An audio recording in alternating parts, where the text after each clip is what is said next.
খুলনা জেলার ফুলতলা উপজেলায় ধোপাকলা গ্রামের দাসপাড়া এখানে যজ্ঞ অনুষ্ঠানের রান্না চলছে। স্বর্গীয় সন্তোষ গোস্বামীর বাড়িতে 1973 সাল থেকে এই যজ্ঞের অনুষ্ঠান চলে।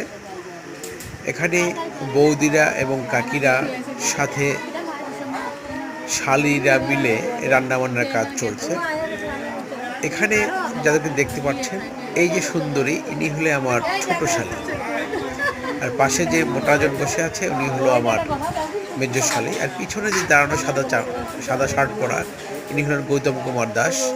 ইনি হলেন দাসের, ইনি হলেন ছোট কাকিমা। ডান পাশে যে কাজ করতেছেন ছোট কাকিমা, ওনারা সবাই এখন কাটাকাটির কাজ করতেছেন। অর্থাৎ এই সবজিগুলো রান্না হবে, নিরামিষ রান্না হবে। এটা এই যজ্ঞর জন্য অনেক মানুষ আসবে, প্রায় 1000 লোক আসবে। তাদের খাওয়া দাওয়ার জন্য এই রান্নার আয়োজন করা চলছে। ইনি হলো ছোট কাকিমা। ইনি বেশ ভালো রান্না করেন, রান্নায় খুব সুস্বাদু, ভালো রান্না করেন। আর পাশের জন উনি হলেন বৌদি, ওনার হাজবেন্ড হলো বিষ্ণুপদ দাস। উনি যে পিছনে দেখতেছেন গৌতম কুমার দাস, প্রাপ্তি দাস, এটা হলো শিবানী দাস। পিছনে এলাকার মুরব্বীরা বসে গল্প করছেন।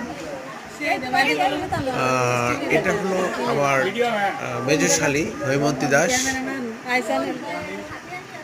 আর পিছনে এই যে তরকারি রান্না চলতেছে, সবজি না ডাল রান্না করতেছেন, এটি হলেন এলাকার পাড়ার বৌদি এবং আমাদের বৌদি, খুব কাছের বৌদি। আর তার পাশে আরেকজন আছেন, তিনিও বৌদি। এই বৌদিরা অনুষ্ঠান হলেই সেখানে রান্নার জন্য চলে যান। খুব ভালো রান্না করে, খুব সুস্বাদু রান্না করে, আর রান্নাটা খুবই ভালো হয় ওনাদের, যার জন্য পাড়ার কোনো অনুষ্ঠান হলে পাড়ার লোকজন সবাই রান্নার জন্য চলে আসেন ওনারা। তো এটা হলো হরিচাঁদ ঠাকুরের মন্দির।